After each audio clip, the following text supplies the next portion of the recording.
Dapat wader juga nih bonus. Terus.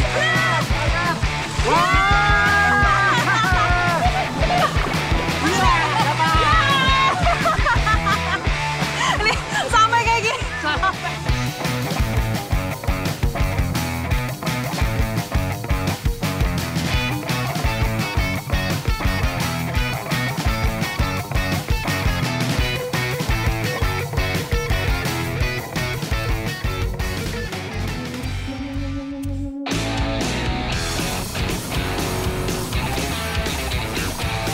Kota Batu, selain dikenal sebagai penghasil apel terbaik, ternyata memiliki hasil pertanian lain yang cukup diandalkan, yaitu buah kesemek. Udah sampai ya, Pak? Oke, kita matiin dulu. Sekarang saya sudah sampai di Dusun Junggo, Kota Batu. Mau panen buah-buahan yang memang tidak tumbuh di sembarangan tempat. Pas banget nih. Tuh, di belakang saya sudah ada buah-buahan yang sudah menguning, artinya sudah siap untuk dipanen. Ikuti jejak saya, jejak petualang. Ayo, Pak! Warga Dusun Junggo mengenal pohon kesemek sejak zaman kolonial Belanda, yang tumbuh secara alami di antara perkebunan warga. Jadi kalau panen buah kesemek itu langsung dipanjat nih di pohonnya. Nggak perlu pakai gala. Nah, terus membutuhkan keranjang dan juga tali ini supaya buah yang dipetik itu bisa langsung dimasukkan ke keranjang supaya buahnya itu juga tidak hancur. Kan kalau dilempar ke bawah nanti sayang ya hancur. Pak, ini udah bisa ditarik. Oke.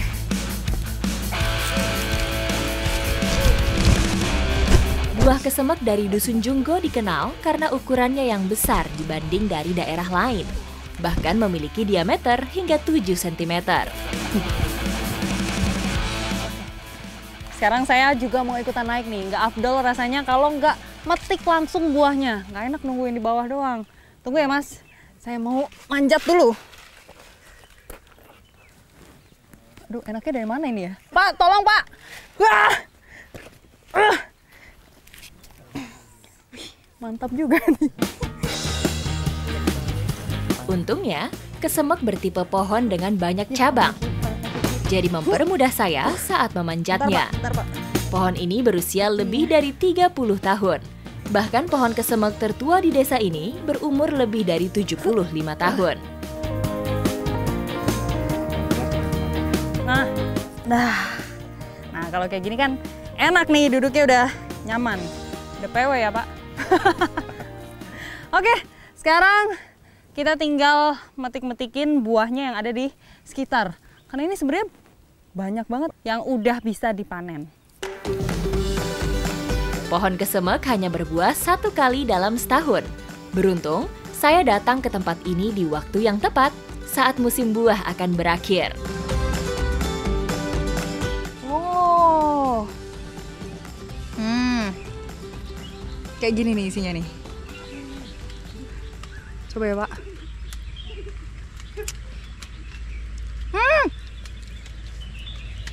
Enak banget.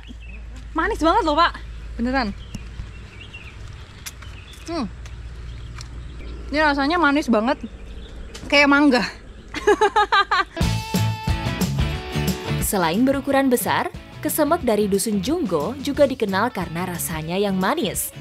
Menurut para petani, berkah tersebut karena pengaruh ketinggian lahan yang mencapai 1.200 meter di atas permukaan laut, sehingga meningkatkan kesuburan tanah. Nah, ini dia nih. Kesemek yang bisa dipanen tuh yang bentuknya seperti ini. Warnanya masih kekuningan dan masih keras kalau dipegang. Nggak lembek seperti yang ini. Kalau yang ini tuh sudah matang di pohon dan biasanya ini nggak langsung dijual. Justru ini malah dibuang ya, Pak ya? Iya. Kecuali ada pesanan khusus. Nah, kalau yang ini itu nantinya akan melalui proses pengolahan dulu baru bisa dikonsumsi. Rata-rata kesemek yang dipanen dari Dusun Junggo adalah buah organik, karena tumbuh secara alami tanpa bantuan pupuk buatan. Oke, aman sudah.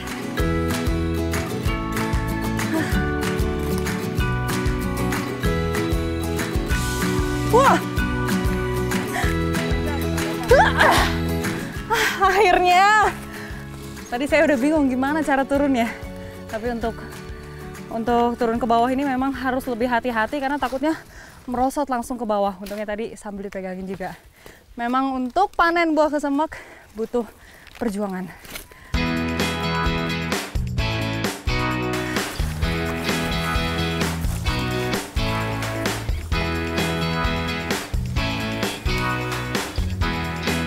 Cara mindahinnya juga harus satu-satu seperti ini supaya buahnya itu tidak pecah.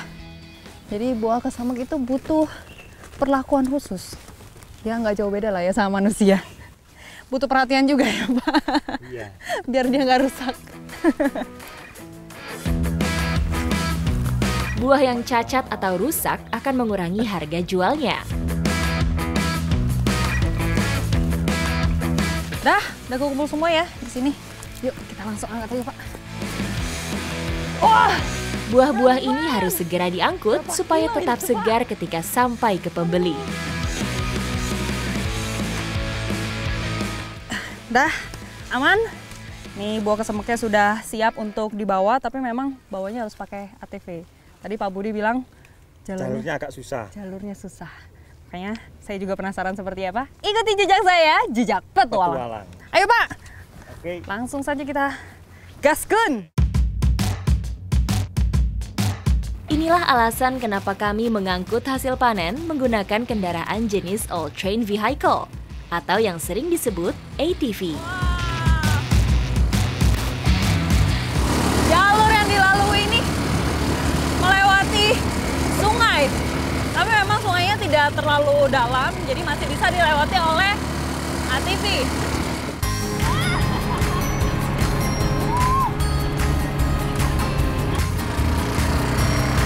Semakin jauh, jalur yang kami lewati semakin menantang. Putaran gas yang pas dan keseimbangan badan jadi kunci dalam mengendarai ATV. Meskipun menggunakan 4 roda, tapi ketika salah perhitungan, kita juga bisa jatuh. Jalan yang kami lalui cukup bervariasi, mulai hutan pinus, kebun sayur, sampai tebing dan puncak bukit. Dengan pemandangan yang memanjakan mata, rasa lelah saya menjadi tidak terasa.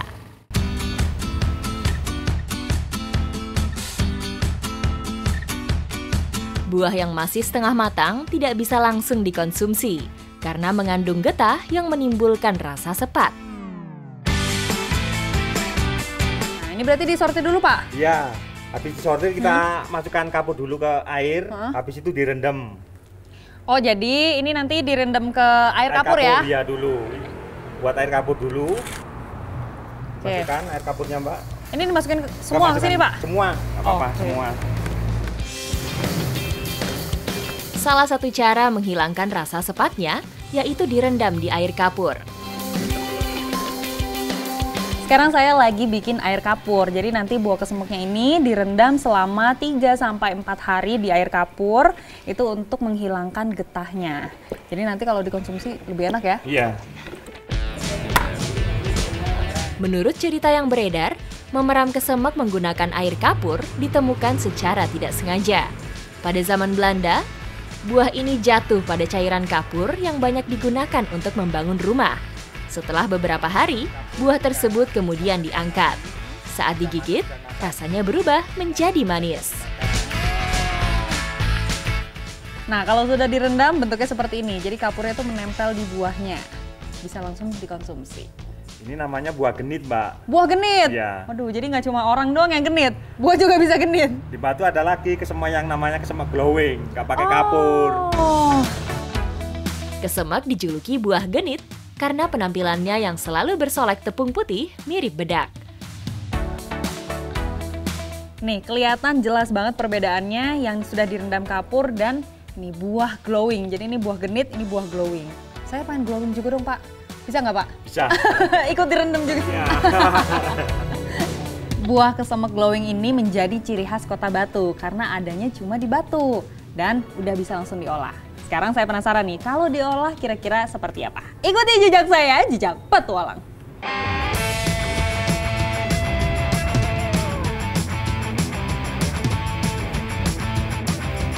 Dingin-dingin kayak gini, enaknya tuh memang kita masak bareng-bareng. Pas banget nih, di depan saya sudah ada bumbu-bumbu masakan, sudah ada ikan dan juga perapian lagi dibuat. Karena abis ini saya akan bikin pepes ikan campur dengan buah kesemek.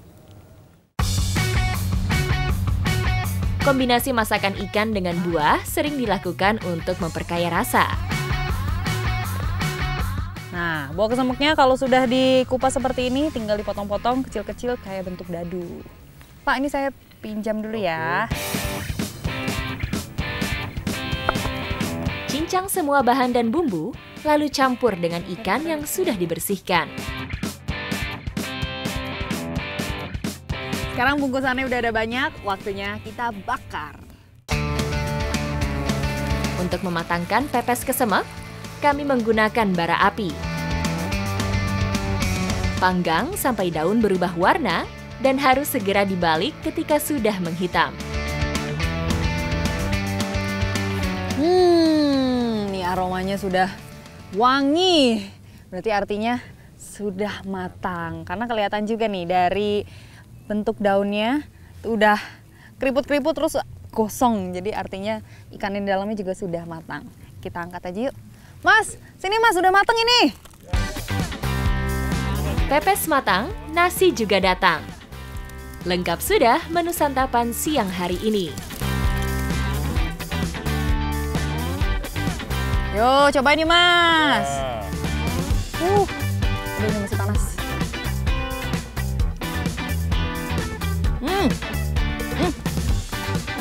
Enak loh, ini rasanya gurih.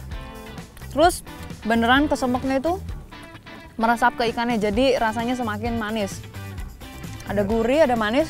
Cuma sayangnya ini pedesnya kurang berasa nih. Iya. Buat pecinta pedas. Cabenya kurang banyak. Coba sekarang kita cobain kesemeknya.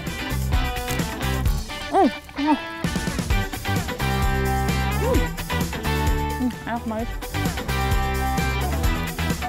Tinggal tambah nasi. Masih makannya banyak. Ambil.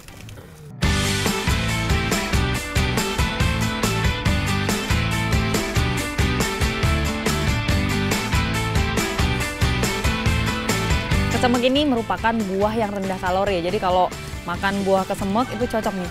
Pas lagi dingin-dingin kayak gini, perut jadi auto kenyang. Kenyangnya jadi lebih lama. Karena makan ini. Enak.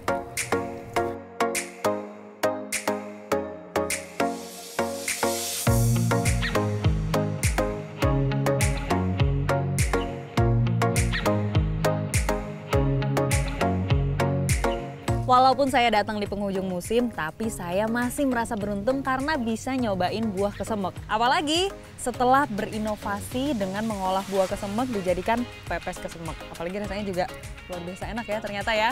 Di luar prediksi ini loh. Ikuti jejak saya, jejak petualang.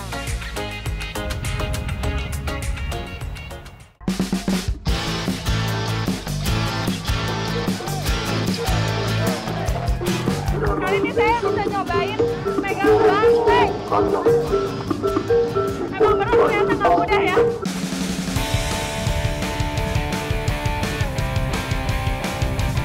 Petualangan saya berlanjut ke Desa Pajaran, Kabupaten Malang. Bersama warga, saya akan mengikuti acara panen salah satu hasil bumi di sini. Tikar merupakan transportasi tradisional untuk mengangkut hasil panen. Nah, pas banget nih, abis ini saya mau panen di Desa Pajaran. Ikuti jejak saya, jejak petualang.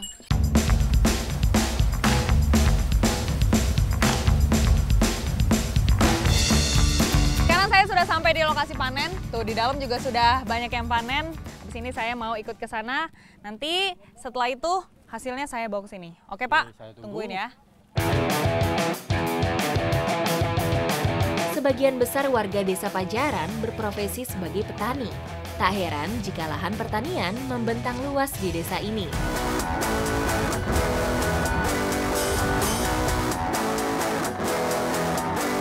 Pakcoy merupakan salah satu jenis sayuran yang cukup populer. Sayuran yang biasa disebut dengan sawi sendok ini mudah dibudidayakan dan dapat dimakan segar. Jadi panen di sini tuh biasanya sampai 10 sampai 15 karung. Terus nanti dilanjutin lagi besok panen lagi. Pokoknya kegiatannya setiap hari panen. Tanaman ini bisa tumbuh di dataran rendah maupun tinggi. Bedanya jika ditanam di suhu sejuk, maka akan cepat berbunga.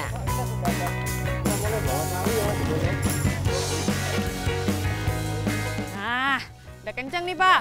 Udah. Oke, aman ya kalau kayak gini ya. Berarti habis ini Bapak bisa lanjutin lagi. Saya mau ikut panen jagung di sana. Oke Pak. Selain sayuran, juga ada jagung yang siap dipanen. Semua hasil bumi ini sebagian akan digunakan untuk acara adat syukuran desa. Ini pas banget momennya. Udah tinggal buka-bukain jagungnya karena tadi udah mulai potong-potong. Saya pas lagi panen sayur di sana. Iya. Tapi ibu kok cepet banget sih itu bukanya? Oh iya. Pakai apa sih? Alat. Oh, ada alatnya. Pantesan. Curang Bu, saya boleh coba nggak alatnya? Boleh. Betul. Nih, ada alat khusus untuk buka jagungnya. Tinggal Sujen, jenenge sujen. sujen.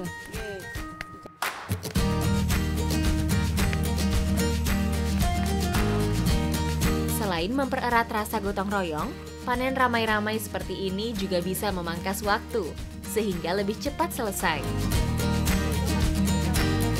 Selain untuk diolah dan juga dijual, jagung-jagung ini dikumpulkan untuk dibuat gunungan karena bentar lagi akan ada upacara atau selamatan bersih desa. Nanti bikin gunungannya dari hasil-hasil pertanian.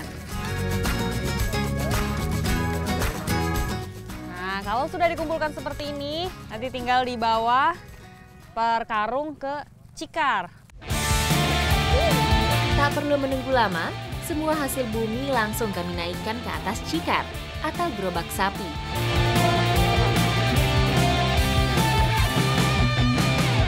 Berbeda dengan delman, Cikar memang dibuat khusus untuk mengangkut hasil pertanian atau bahan bangunan. Jauh sebelum maraknya kendaraan bermotor, Cikar cukup digemari warga karena tangguh melibas berbagai medan berat. Seiring berjalannya waktu, alat angkut tradisional ini mulai terpinggirkan.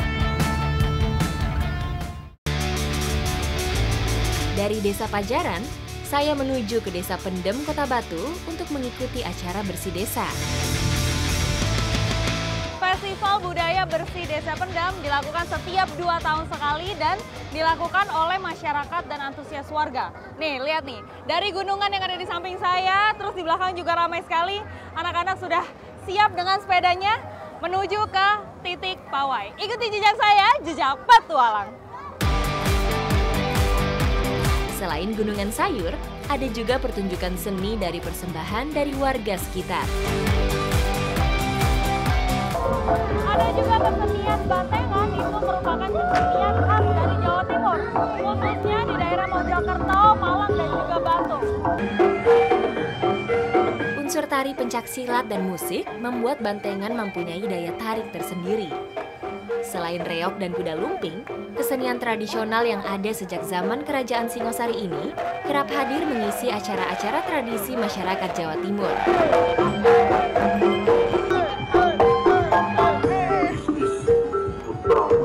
Kali ini saya bisa nyobain megang banteng.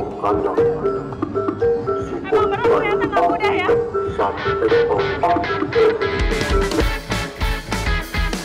Gunungan sayuran ini melambangkan hasil pertanian. Selain gunungan, ini juga ada sapi sebagai simbol pertanian. Karena memang dari zaman dulu membawa hasil-hasil pertanian ini menggunakan tikar atau sapi. Perayaan acara bersih desa biasa dilaksanakan ketika bulan Suro pada perhitungan kalender Jawa atau pada bulan Muharram. Adanya festival budaya bersih desa ini membuat masyarakat itu selalu bersyukur dan juga memiliki harapan supaya kedepannya bisa mendapatkan rezeki dan juga hasil alam yang melimpah.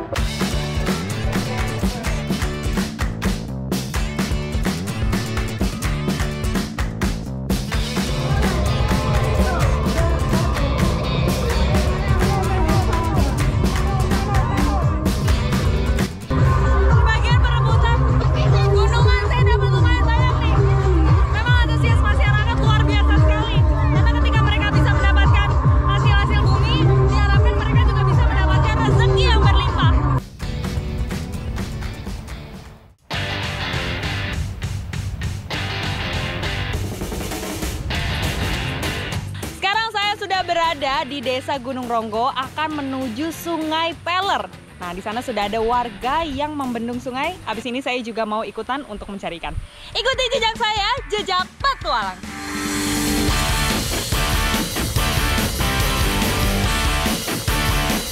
Jembatan yang dibangun pada era kolonial Belanda ini memiliki peran vital pada masanya.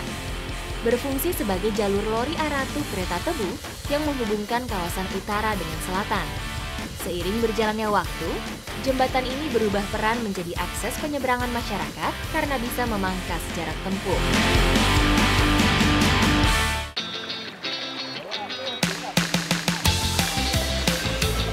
Oh, dapat orang. Dapat Kecil. Kecil lagi. Ini maru-maru biasa ini loh. Alat yang kami gunakan juga sederhana. Warga sekitar sering menyebutnya seset. Wah, dapat nih. Aduh. Dapat udang lagi. Tapi ukurannya lebih besar dari yang tadi. Di sini ikan apa ini, Pak? Ikan apa ini, Pak? Wader. Ini wader ya? Iya. Ya, dapat ikan wader. Ikan kecil-kecil. Wah. Jadi memang Sungai Peller ini biasa dimanfaatkan masyarakat untuk mencari sumber protein karena ikan-ikan di sini tuh yang didapatkan bervariasi. Kecil.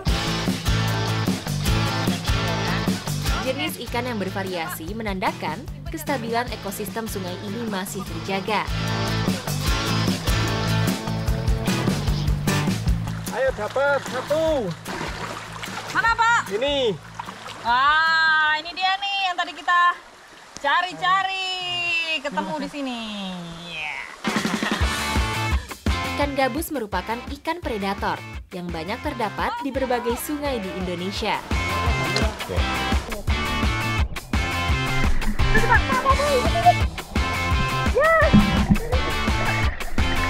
Tadi ada udah kelihatan hilang. Pak cari, Pak.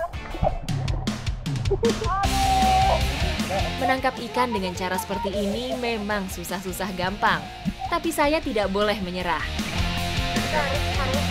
Kalau airnya udah tenang terus jernih kembali, Ya. pasti dia kelihatan. Mundur. Karena dia tuh samar-samar. Mundur. Apalagi ini Samar-samar kamu bukan. warnanya itu coklat-coklat gitu.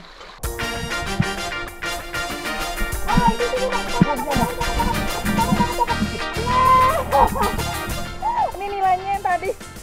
Terus dapat wader juga nih bonus. Biasanya ikan bersembunyi di tepian sungai di antara rerumputan dan ranting-ranting. Sabar. Oh iya. Ini nih. Lagi belakang bawah.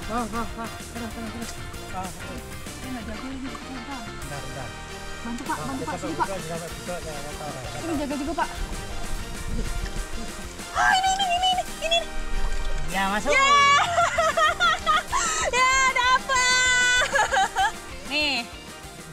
Dapat gabus. Karena dia warnanya tuh mirip banget sama tanah dan juga air sungai. Warnanya agak coklat terus ada abu-abuan. Makanya sulit untuk dicari. Tapi tadi pas banget airnya jernih dan dia bergerak, langsung kita tangkap. Nah, yaudah. Mencari ikan secara manual seperti ini sangat mengandalkan visibilitas. Ketika air keruh, akan susah mengetahui posisi ikan bersembunyi.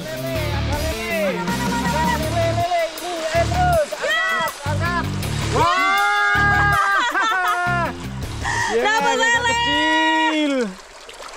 Benar-benar bervariasi. Tadi ada wader, ada gabus, ada nila, terus ini lele.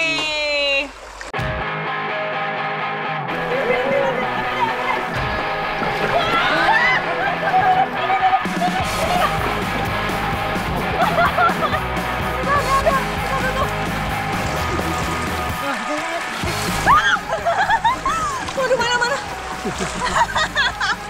Mana tadi?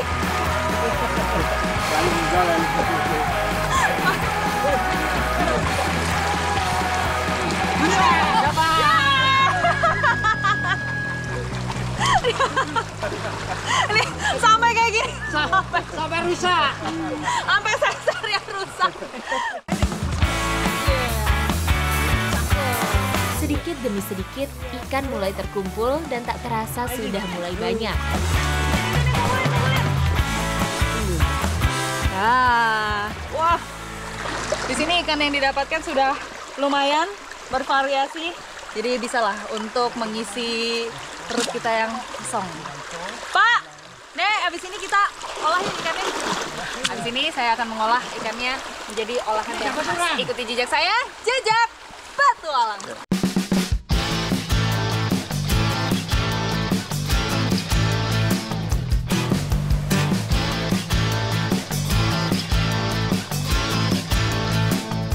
Tinggal disantap. Aromanya juga enak banget lagi. Mas sudah nggak sabar makan ya?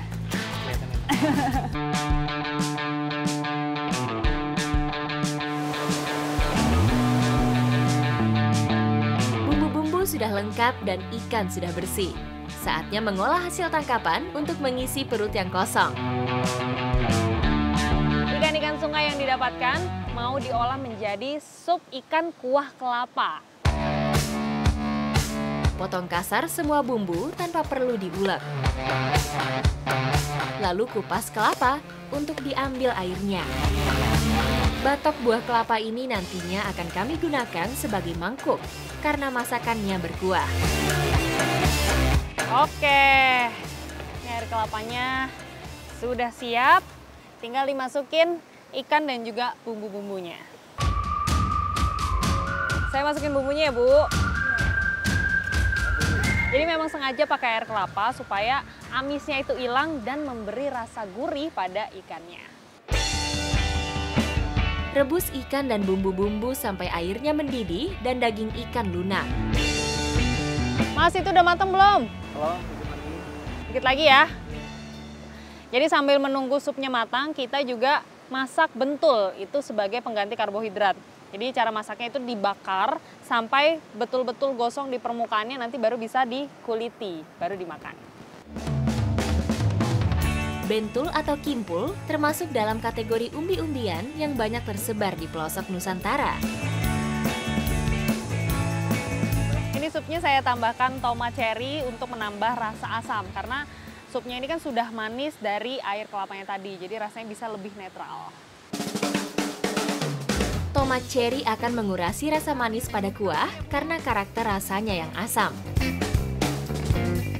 Oh, ini sampai berbusa gini keluar-keluar. Udah matang nih artinya. Kita angkat kali ya, Mas. Aromanya langsung kecium.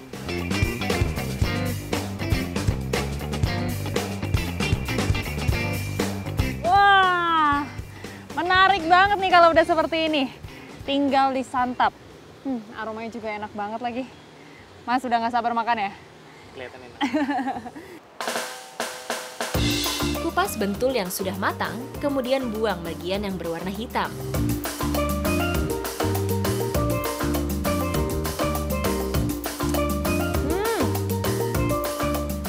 Jadi supnya ini memang lebih dominan rasa manis, tapi karena tadi sudah dinetralkan sedikit dengan tomat, jadi ada asam-asamnya sedikit. Sekarang saya tinggal nyobain ikannya nih, Bu. Kita coba ya. Masakan berkuah memang menyegarkan dan bisa dinikmati kapan saja. So, memang baru kali ini saya mencoba sup tapi manis. Karena dari air kelapanya itu.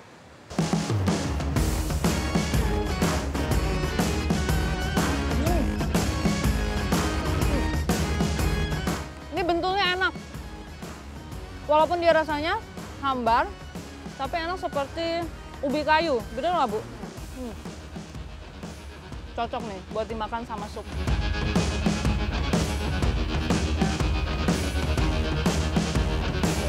Ada banyak sekali cara untuk masak ikan. Salah satunya ini nih, sup ikan air kelapa. Cocok untuk yang nggak suka amis, karena rasanya tuh ada manis-manisnya gitu. Apalagi dipadu-padankan dengan ini nih, bentul, jadi rasanya semakin nikmat. Ikuti jejak saya, jejak petualang.